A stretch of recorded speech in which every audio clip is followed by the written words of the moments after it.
अंकित और अनु भाई बहन थे। माँ बाप के देहांत के बाद बड़ी बहन अनु ने दिन रात मेहनत करके अंकित की देखरेख की और उसे पढ़ा लिखा कर पैरों पर खड़ा किया था। दोनों भाई बहन खुशी खुशी रह रहे थे। एक दिन, दीदी मुझे जॉब मिल गई है। अरे वाह भैया, तेरी मेहनत सफल हुई। मेरी मेहनत नहीं दीदी, आपकी मेहनत। अगर पापा के निधन के बाद मेरी जिम्मेदारी आप न उठाती तो ये सब नहीं हो पाता। मेरी सफलता सिर्फ आपके बलिदान की वजह से है दीदी। कुछ महीनों बाद अंकित की शादी सीमा से हुई।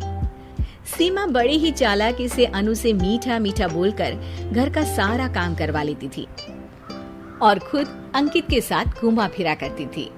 वैसे तो वो सिर्फ खाना बनाने का काम ही घर में करती थी, लेकिन अब उसे उससे भी छुटकारा चाहिए था।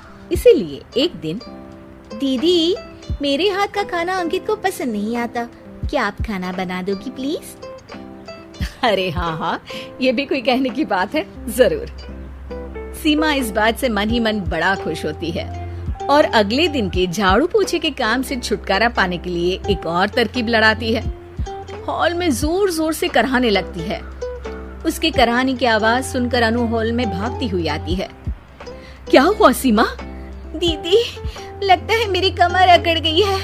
वो क्या है ना, मुझे झाड़ू पोछा करने की आदत नहीं है ना। मेरी मम्मी पापा ने मुझसे कभी ये काम नहीं करवाया। अरे कोई बात नहीं, झाड़ू पोछा ही तो है, मैं कर लिया करूंगी। ऐसे ही धीरे धीरे सीमा ने घर के सारे कामों का बोझ अनु पर डाल दिया। घर का सारा काम अनु करती थी, फिर भी सीमा को अनु से छुटकारा चाहिए था।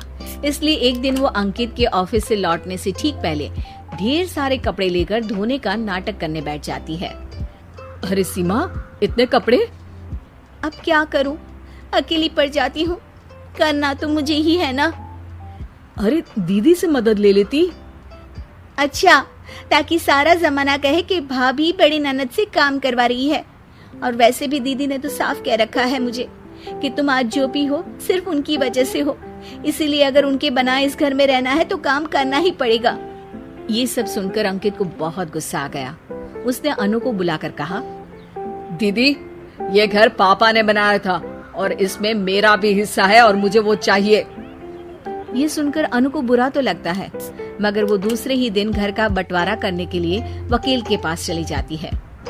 वहाँ से लौटते हुए अनु का एक्सीडेंट हो जाता है, जिससे वो दोनों पैरों से अपंग हो जाती है। अब मजबूरन उसकी पूरी देखरेख सीमा को करनी पड़ती है।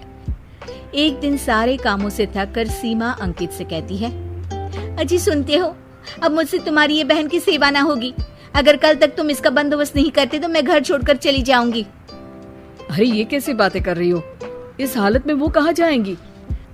मैं कुछ नहीं जानती, बस कल ये इस घर में मुझे दिखनी नहीं चाहिए।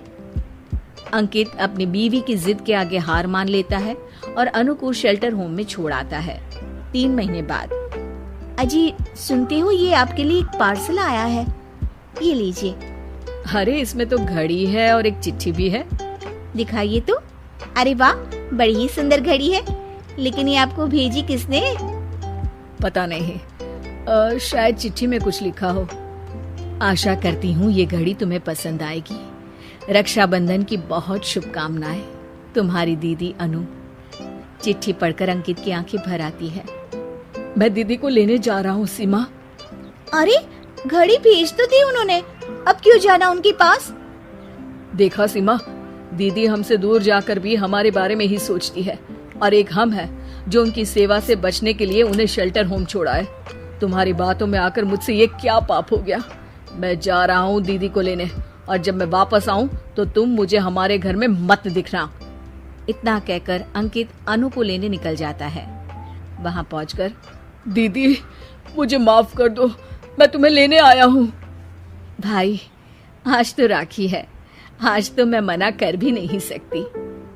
दोनों घर पहुंचते हैं। अरे सीमा, तुम अभी तक यहीं हो? निकल जाओ इस घर से। अरे वाह अंकित, फिर वही गलती कर रहे हो तुम। सीमा, तुम कहीं नहीं जाओगी। दीदी मुझे माफ कर दो, मुझसे गलती हो गई। सीमा, आज ये समय माफी मांगने का नहीं है, राखी की तैयारी करने का है। चलो तैयार हो जाओ, तुम्हारे भैया के घर भी तो जाना है ना। ये सुन सीमा अनु के गले लग जाती है